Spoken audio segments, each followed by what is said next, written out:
ఆంధ్రప్రదేశ్ రాష్ట్రంలో medical emergency ప్రకటించాల్సిన పరిస్థితి ఏర్పడిందన్నారు మాజీ మంత్రి సిదిరి అప్పలరాజు. శ్రీకాకుళంలో నిర్వహించిన మీడియా సమావేశంలో ఆయన మాట్లాడుతూ పార్వతీపురం మన్యం జిల్లా కురుపాంకి చెందిన 200 మంది విద్యార్థులు KGH లో చేరారు అన్నారు. రాష్ట్ర వ్యాప్తంగా PHCలో మెడికల్ ఆఫీసర్లు ధర్నాలు చేస్తున్నారన్నారు.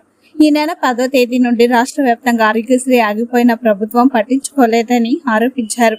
రాష్ట్ర ప్రభుత్వం మెడికల్ కాలేజీలను అమ్మేసేందుకు ప్రయత్నిస్తుందని విమర్శించారు. రాష్ట్రంలో మెడికల్ అండ్ హెల్త్ డిపార్ట్మెంట్ పూర్తిగా నిర్వీర్యం అయిపోతుందన్నారు. కేబినెట్ మీటింగ్ లో ఆరోగ్యశ్రీ అంశంపై చర్చించారని ప్రశ్నించారు. హెల్త్ మినిస్టర్ సత్యకుమార్ వెనుక పెద్దబాబు చిన్నబాబు ఉన్నారన్న ఆయన పార్వతీపురం మెడికల్ కాలేజ్ కోసం ల్యాండ్ కూడా కేటాయించలేదని సత్యకుమార్ అబద్దాలు చెబుతున్నారని మండిపడ్డారు. ఆరోగ్యశ్రీని నిర్వీర్యం చేయాలని చూస్తే ఊరుకోమన్నారు మాజీ మంత్రి సిదిరి అప్పలరాజు.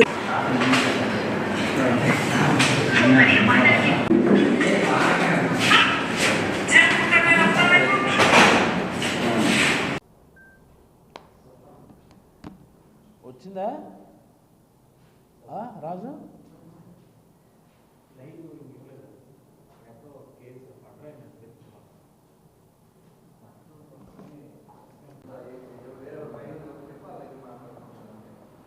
ఆ చెమట అటు ఈ చెమట మన అయితే తుడిచినా వస్తూనే ఉంటుంది. అది సరే మీరు చెప్పారు కదా.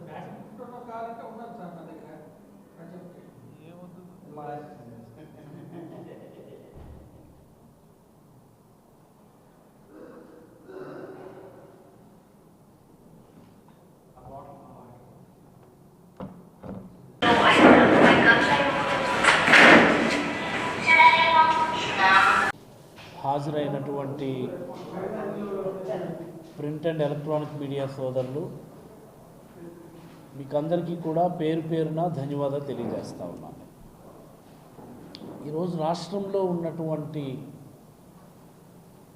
మెడికల్ అండ్ హెల్త్ రంగంలో ఉన్నటువంటి సంక్షోభం గురించి ప్రజలందరికీ తెలియజేయాలన్నటువంటి ఉద్దేశంతో మీ ముందుకు రావటం జరిగింది. మెడికల్ అండ్ హెల్త్ రంగంలో ఉన్నటువంటి సంక్షోభం, please mark my word, it's a disaster in medical and health department. ఎంతటి దారుణమైనటువంటి డిజాస్టర్ అంటే మెడికల్ ఎమర్జెన్సీ, హెల్త్ ఎమర్జెన్సీ ప్రకటించాల్సినటువంటి సందర్భం ఈ రాష్ట్రంలో వచ్చిందని నేనైతే అభిప్రాయపడతా ఉన్నాను. హెల్త్ ఎమర్జెన్సీ ప్రకటించాల్సినటువంటి సందర్భం ఈ రాష్ట్రంలో వచ్చింది. మీరు చూసుకోండి, ఈ రాష్ట్రంలో ఇక్కడే మన పక్కన పార్వతీపురం కురుపాం హాస్టల్లో పిల్లలు సుమారుగా ఒక 200 మంది పిల్లలు KGHలో జాయిన్ అయినారు వైరల్ హెపటైటిస్ Aతో. అక్కడి నుంచి ఆ పక్కనే ఉన్నటువంటి ఏకలవ్య స్కూల్కి ఇప్పుడు వైరల్ హెపటైటిస్ A స్ప్రెడ్ అయిందట. ఒక 3 పిల్లలు చనిపోయినారు. గత 2 రోజుల నుంచి మళ్ళీ ఇంకొక వార్త వింటూ ఉన్నాం మనం. గుంటూరు జిల్లా అన్నపర్రు అన్న గ్రామంలో BC హాస్టల్లో చదువుతున్నటువంటి విద్యార్థులు ఒక 70 మందో 100 మంది పిల్లలు హాస్పిటల్లో జాయిన్ అయ్యారు. Guntur medical college, Guntur general హాస్పిటల్లో జాయిన్ అయినారు. ఏమంటే ఫుడ్ పాయిజన్. ఇంకో పక్క చూస్తే ఓ 10 రోజుల నుండి PHCలో పనిచేస్తున్నటువంటి డాక్టర్లు అందరూ కూడా విధులు మానేసి ధర్నాలు చేస్తున్నారు. వాళ్ళంతా ఇంచుమించుగా 10 డేస్ నుంచి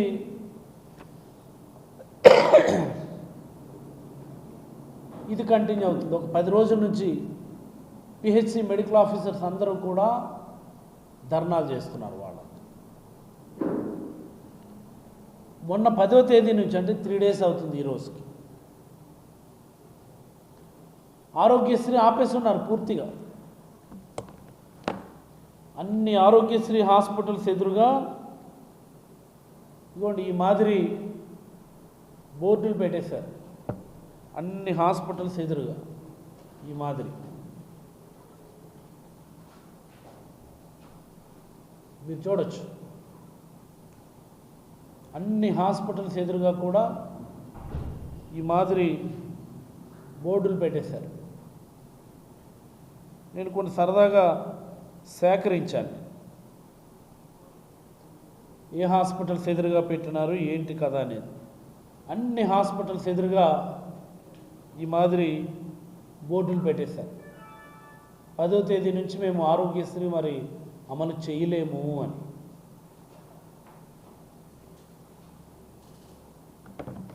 ఇంకో పక్క చూస్తే మెడికల్ కాలేజీలను అమ్మేసేటటువంటి ప్రక్రియ, మాకెవడేం చేయగలడు అన్నటువంటి తలబిరుస్తూ ఈ ప్రభుత్వం మొదలుపెట్టేసింది. మెడికల్ కాలేజీలను ఎవరైనా ప్రైవేటీకరణ చేస్తారా?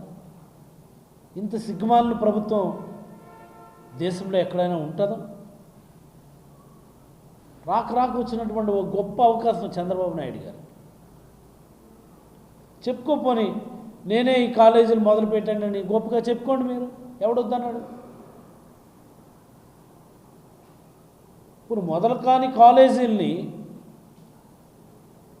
నిర్మాణాలని నిరాటంకంగా కొనసాగించి ఆ క్రెడిట్ మీరు తీసుకోండి, ఎవరొద్దన్నారు? ఇదేంటిది? పాపం ఇది. పక్కనేమో మెడికల్ కాలేజీల అమ్మకం. ఈ మాదిరి చూసుకుంటే ఈ రాష్ట్రంలో మెడికల్ అండ్ హెల్త్ రంగం అన్నటువంటిది పూర్తిగా నిర్వీర్యమైపోయింది. 108 కనబడడం లేదు, 104 కనబడడం లేదు, ఫ్యామిలీ ఫిజిషియన్ కాన్సెప్ట్ అంటే మర్చిపోయారు. అసలు ఈ రాష్ట్రంలో మెడికల్ అండ్ హెల్త్ రంగం అన్నటువంటిది పూర్తిగా పడకేసి హెల్త్ ఎమర్జెన్సీ ప్రకటించేటటువంటి సమయానికి చేరుకుందని నేనైతే అభిప్రాయపడతా ఉన్నాను. మనం ఒకసారి ఆరోగ్యశ్రీ గురించి మాట్లాడుకుందాం. ఆరోగ్యశ్రీ మొన్న 10వ తేదీ నుంచి ఆరోగ్యశ్రీ సర్వీసెస్ని పూర్తి స్థాయిలో నిలిపివేస్తామని ఒక నెల రోజుల నుంచి నోటీస్ ఇచ్చినాను. 2700 కోట్లు బకాయిలు ఉన్నాయి వాళ్ళకి. 2700 కోట్లు బకాయిలు ఉన్నాయి.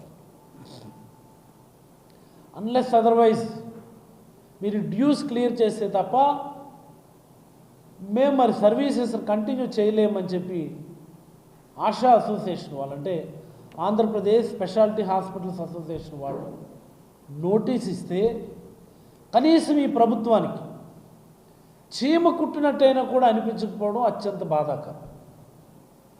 చీమ కుట్టినట్టు అనిపించడం. మొన్ననే క్యాబినెట్ సమావేశం అయింది కదా, క్యాబినెట్ సమావేశం దేనికి పెట్టుకుంటారు? ఎంతసేపు ఈ క్యాబినెట్ సమావేశంలో ఎవడికి భూములు ఇవ్వాలా, ఫలానాడికి ఇంత ఇన్ని ఎకరాల భూములు ఇస్తే మనకి ఇంత డబ్బులు వస్తాయి, ఈ మాటలు, ఈ డిస్కషన్స్ తప్ప క్యాబినెట్ సమావేశాల్లో ప్రజలకు ఉపయోగపడేటటువంటి చర్చలు ఏమైనా జరుగుతున్నాయని నేను అడుగుతా ఉన్నాను. ఒక్క క్యాబినెట్ సమావేశంలో అయినా సరే ఆన్గోయింగ్ ఇష్యూస్ మీద చర్చలు జరుగుతూ ఉన్నాయా? ఆరోగ్యశ్రీ ఆపేస్తామని చెప్పి నోటీసులు ఇస్తే దానిపైన చర్చించిందా cabinet?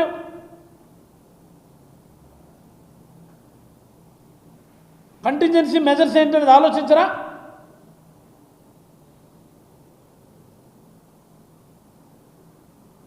Health minister, finance minister, chief minister ఏం చేస్తున్నారు నాకు అర్థం కాదు. చీమ కుట్టినట్టయినా ఉందా మీకు? కనీసం హెల్త్ మినిస్టర్ ఉన్నావు నువ్వు, గాడిదలు కాస్తున్నారా మీరు? క్యాబినెట్ సమావేశాలు అడగాలా లేదా మీరు? ఈ రకమైనటువంటి ఇబ్బందులు అవుతున్నాయి, దాని సంగతి ఏంటో మీరు తేల్చండి ముఖ్యమంత్రి గారు. ఫైనాన్స్ మినిస్టర్ ఇక్కడే ఉన్నారు, అదేంటో మాకు చెప్పండి అని అడగాల్సినటువంటి బాధ్యత ఉన్నదా లేదా నేను అడుగుతాను హెల్త్ మినిస్టర్. నేను మీడియా ముందుకు వచ్చి చిల్లర మాటలు మాట్లాడుతూ ఉంటారు ఈ రాష్ట్రంలో ఉన్నటువంటి హెల్త్ మినిస్టర్. చిల్లర మాటలు అన్నీ కూడా ఎంత దౌర్భాగ్యమైన మాటలు మాట్లాడుతుంటారంటే, మొన్న ఎప్పుడు అంటాడు మెడికల్ కాలేజీలు కట్టడానికి మొత్తంగా ఖర్చు పెట్టిందట 212 కోట్లట. మేము మంచిదే, ఏదో చెప్పే ఒక ఫిగర్ అనుకుందాం. పోనీ వెంటనే అంటాడు ప్రతి మెడికల్ కాలేజీ దగ్గర 100 కోట్ల లంచం తీసుకున్నారు అంటాడు. ఎక్కడన్నా పొంతన ఉండాలా? బుర్రా బుద్ధి ఉండక్కర్లేదా? 212 కోట్లు ఎంతో కేటాయింపులు చేసామట, 100 కోట్లు లంచం తీసుకున్నామట. కేటాయింపులే అంత లేకుండా లంచం ఇచ్చేస్తాడు ఎవడైనా? నువ్వు అన్నట్టు 8,000 కోట్లు కేటాయింపులు చేసి ఒక్కొక్క కాలేజీ నుండి 100 కోట్లు లంచం తీసుకున్నారంటే ఏదో పోనీ అర్థం చేసుకోవచ్చు ఎవడైనా. నువ్వు బుర్రా బుద్ధి ఉండక్కర్లేదు అసలు. పనికిమాలిన మాటలు మాట్లాడడానికి నీకేమో హెల్త్ మినిస్టర్, చిల్లర మాటలు మాట్లాడడానికి హెల్త్ మినిస్టర్. ఆరోగ్యశ్రీ ఆపేస్తున్నారని కేబినెట్ సమావేశాలు అడగాల్సినటువంటి బాధ్యత లేదా? దేనికి కేబినెట్ సమావేశాలు పెట్టుకుంటారు మీరు? ఇప్పటికీ యూరియా ఆ భాగవతం క్లియర్ అవ్వలేదు, కనీసం దానిపైన చర్చించారా? హాస్టల్ విద్యార్థులు ఇంతమంది చనిపోతున్నారు, ఓ చిన్న కేబినెట్ సబ్ కమిటీ వేసి ఈ రాష్ట్రంలో ఉన్నటువంటి హాస్టల్స్ అన్నింటి పరిస్థితి ఏంటో ఒకసారి చెక్ చేద్దాం అన్నటువంటి ఇంగిత జ్ఞానం ఉండక్కర్లేదా? ప్రభుత్వాన్ని రన్ చేస్తున్నారు ఏంటిది నాకు అర్థమవుతుంది అసలు. 2,700 కోట్లు డ్యూస్ పెట్టుకొని మరి 16 నెలల కాలంలో మీరు చేస్తున్నది ఏంటి అసలు? మెడికల్ అండ్ హెల్త్ రంగానికి చేస్తున్న కేటాయింపులు మీరు దేనికి ఖర్చు పెడుతున్నారు? మీరు బడ్జెట్లో మీకు కేటాయించినటువంటి డబ్బులన్నీ మీరు ఏం చేస్తున్నారు? మీరు ₹1 డబ్బులు మీరు క్లియర్ చేయకుండా మీరేం చేస్తున్నారు? మీరు ఏంటి అన్యాయం ఇది? మీ డిపార్ట్మెంట్కి చేసినటువంటి కేటాయింపులకి మీరేం చేస్తున్నారని నేను అడుగుతా ఉన్నాను. This is my straight forward question. ఏమనంటే మేము ఆరోగ్యశ్రీ ఆపేస్తాము, ప్రైవేట్ ఇన్సూరెన్స్ కంపెనీలకు ఇచ్చేస్తాం మేము అనుకొని మాట్లాడుతున్నారు. నేను అడుగుతా ఉన్నా ఈరోజు నేను ఈ రాష్ట్ర ముఖ్యమంత్రి గారికి, ఫైనాన్స్ మినిస్టర్ గారికి,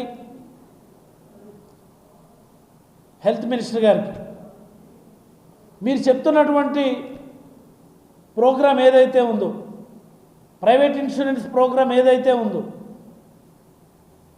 అసలు అది ఎలాగా ఈ రాష్ట్రానికి మంచి చేస్తుంది చెప్పండి. ఈ రాష్ట్రానికి దానివల్ల ఏంటి జరిగే మంచి ఏంటో మీరు చెప్పండి. ఇప్పుడున్నటువంటి ప్రోగ్రాం, ఆరోగ్యశ్రీ ప్రోగ్రాం ఏదైతే ఉందో, ఎగ్జిస్టింగ్ ప్రోగ్రాం, దానిపైన మీకు ఏమైనా కంప్లైంట్లు ఉన్నాయా?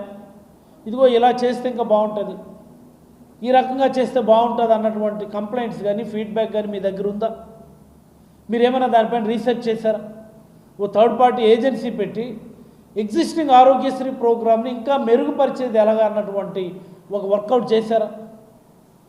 లోటుపాట్లు ఏంటో మీరు ఐడెంటిఫై చేశారా? సరే, అది చేయలేరు, ప్రైవేట్కి ఇచ్చేస్తామంటున్నారు. ప్రైవేట్కి ఇవ్వడంలో ఉన్నటువంటి లోతుపాట్లు కనీసం మీరు ఎవరైనా ఐడెంటిఫై చేశారా? ఫీడ్బ్యాక్ తీసుకున్నారా? పబ్లిక్ నుంచో, నిపుణుల నుంచో, ఇంకోటి ఇతర రాష్ట్రాల్లో జరుగుతుంది కదా, ఎలా జరుగుతుంది అన్నటువంటి ఫీడ్బ్యాక్ తీసుకున్నారా? మీరు ఆర్థికంగా ఎంత భారం రాష్ట్రం మీద పడుతుందో మీరు అసలు ఐడెంటిఫై చేశారా? ఎంత ఆర్థిక భారం పడుతుంది? ఇంత ఆర్థిక భారం పడిన తర్వాత కూడా సర్వీసెస్ ఎంత మెరుగవుతాయి, అసలు మెరుగయ్యే అవకాశం ఉందా అనేది మీరు స్వోట్ అనాలిసిస్ చేసుకున్నారా? మీరు అసలు స్వోట్ అనాలిసిస్ చేసుకున్నారా అని నేను అడుగుతా ఉన్నాను. బుర్రా బుద్ధి ఉండక్కర్లేదా? చక్కగా ఉన్న ప్రోగ్రామ్ని ఏమో కిల్ చేసి ఈ రాష్ట్రాన్ని ఏమో మరింత ఆర్థిక భారంలోకి నెట్టేసి ప్రజల ఆరోగ్యాన్ని గాలిలో పెట్టేటట్టు చూస్తారా మీరు? పాపం మీద మట్టి కొట్టుకుపోతారు, మీరు మట్టి కొట్టుకుపోతారు. ఇది శాపం, ఇది నిజంగా మీకు ఎంత అన్యాయం అంటే నేను చెప్తాను. నేను మీకు లెక్కలు మీకు చెప్తాను. గత 5 ఏళ్ళు అంటే జగన్మోహన్ రెడ్డి గారు ఉన్న హయాంలో 5 ఏళ్ళు ఆరోగ్యశ్రీ కోసం మనం చేసినటువంటి ఖర్చు 13,007 కోట్లు. అందులో కోవిడ్ 2 సార్లు వచ్చినటువంటి వేవ్స్కి సంబంధించి కోవిడ్ ఎక్స్పెండిచర్ సుమారుగా 700 కోట్లు. మనకి కోవిడ్ ఎక్స్పెండిచర్ తీసేద్దాం మనం. అంటే కోవిడ్ ఎక్స్పెండిచర్ తీసేస్తే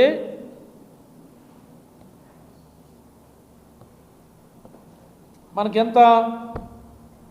12,300 కోట్లు ఎంతో సుమారుగా 5 సంవత్సరాలు కలిపి మనకు అయినటువంటి ఆరోగ్యశ్రీ ఎక్స్పెండిచర్ 12,307 కోట్లు 5 సంవత్సరాలు కలిపి. సంవత్సరానికి ఎంత పడింది మనకి?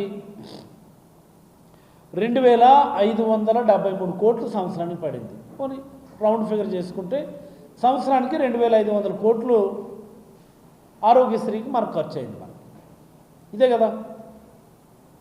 ఇది 1,43,00,000 కుటుంబాలకి సంవత్సరానికి రాష్ట్రం మొత్తం కలిపితే రౌండ్ ఫిగర్ 2,500 కోట్లు మనకు ఖర్చు అయింది. ఇప్పుడు వీళ్ళు చెప్పిన మోడల్ చూద్దాం మనం. మీరు చెప్తున్నటువంటి ప్రైవేట్ ఇన్సూరెన్స్ కంపెనీల మోడల్లో చూద్దాం మనం. ఇదే 1,43,00,000 ఫ్యామిలీస్కి లీస్ట్ పాసిబుల్ ప్రీమియం 2,500 రూపాయలు ఒక కుటుంబానికి. 2,500 రూపాయలు సంవత్సరానికి ప్రీమియం అనుకుంటే 1,43,00,000 కుటుంబాలకైతే ఎంత పడుతుంది? 3,575 కోట్లు పడుతుంది. 3,575 కోట్లు పడుతుంది. అంటే ఎంత పడది? సుమారుగా మనం చేసినటువంటి ఎక్స్పెండిచర్ కంటే 1000 కోట్లు అదనంగా. అంతే కదా. 1,63,00,000 కుటుంబాలు కవర్ చేస్తాము అంటున్నారు. మంచిదే. ఇప్పుడున్న ఎగ్జిస్టింగ్ ఆరోగ్యశ్రీకి ఈ 1,63,00,000 కుటుంబాలకి అటాచ్ చేయండి, మంచి జరుగుతుంది జనాలకి. ఎగ్జిస్టింగ్ ఆరోగ్యశ్రీ స్కీమ్కి 1,63,00,000 కుటుంబాలకి మీరు అటాచ్ చేయండి, మంచి జరుగుతుంది.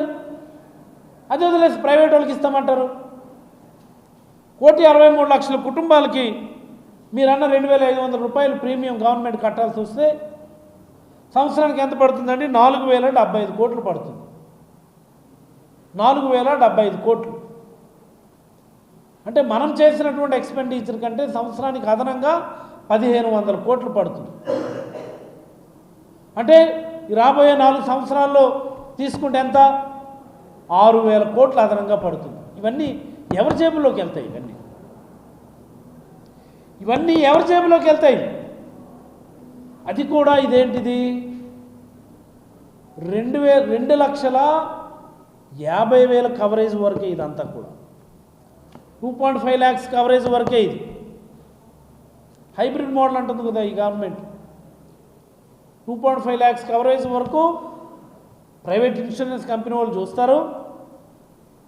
2.5 లక్షలు దాటిన తర్వాత ఏమో మళ్ళీ ట్రస్ట్ వాళ్ళు డబ్బులు పెట్టుకుంటారు అంటున్నారు. ఇంకా అదెంత ఎక్స్ట్రా పడుతుందో సంవత్సరానికి?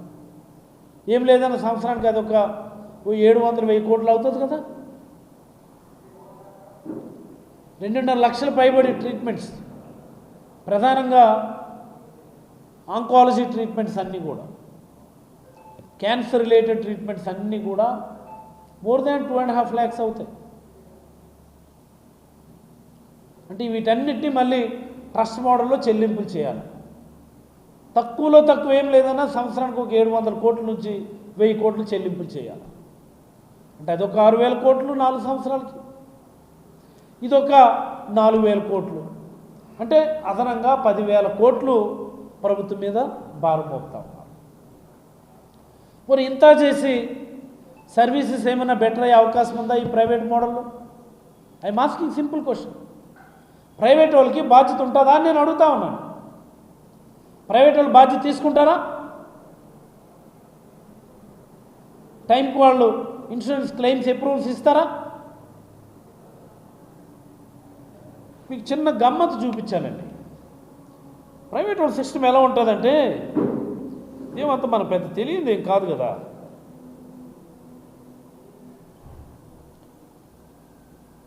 ప్రైవేట్ వాళ్ళ సిస్టమ్ ఎలా ఉంటుంది?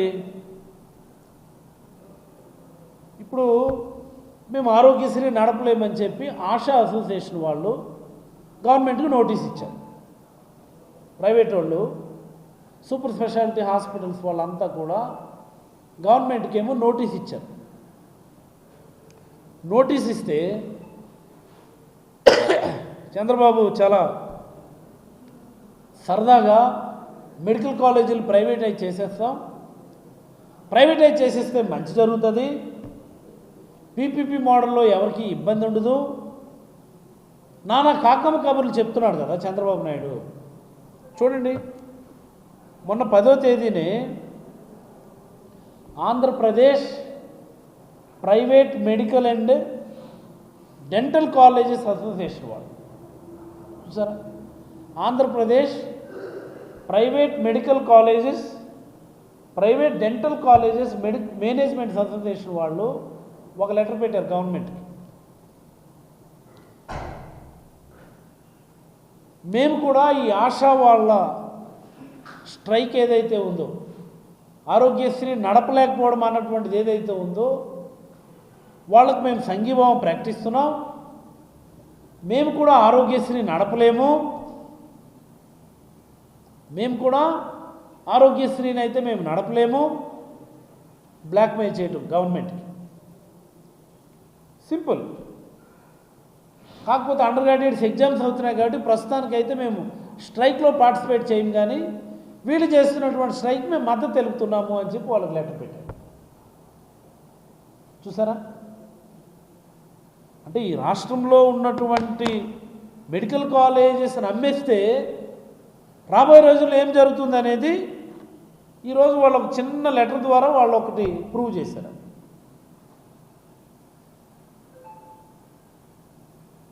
ఈ చిన్న లెటర్ ద్వారా ప్రూవ్ చేశారు. మీరేమో గవర్నమెంట్ మీద ఇంత అదనపు భారం మోపినప్పుడు ఇన్సూరెన్స్ కంపెనీ వాళ్ళు గట్రా ఈ రకంగా మీరు ప్రీమియం ఇవ్వలేదు అనుకోండి, టైంకి మీరు ప్రీమియం ఇవ్వలేదు అనుకోండి ఇన్సూరెన్స్ కంపెనీలు వాళ్ళకి, రేపు పొద్దున ఏం జరుగుతుంది?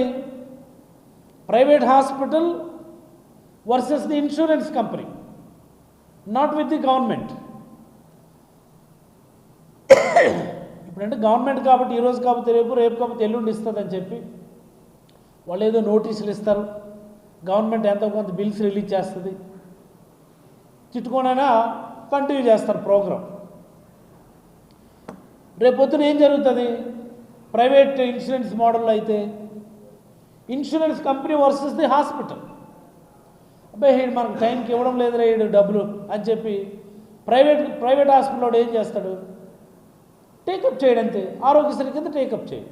వీడు మన డబ్బులు ఇవ్వడం లేదురా, వీడు మన టైంకి డబ్బులు ఇవ్వడం లేదురా అని చెప్పి చేయడు, టేకప్ చేయడు, పేషెంట్ నష్టపోతాడు కదా. మీరు ప్రైవేట్ ఇన్సూరెన్స్ కంపెనీ వాడికి ఇవ్వడం డబ్బులు కానీ మీరు సకాలంలో ఇవ్వకపోతే ఇంత ఎక్కువ ప్రీమియంలు, ఇంత అదనపు భారాలు మీరు మొయ్యలేక సకాలంలో మీరు ప్రైవేట్ ఇన్సూరెన్స్ కంపెనీ వాడికి ఇవ్వలేదనుకోండి, వాడు ఇన్ని నోటీసులు ఇవే ఉండవు.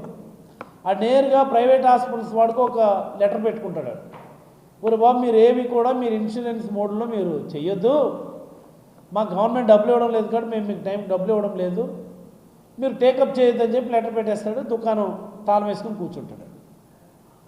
ఎవడు రెస్పాన్సిబిలిటీ అప్పుడు? ప్రజల ఆరోగ్యానికి ఎవడు రెస్పాన్సిబిలిటీ తీసుకుంటాడు?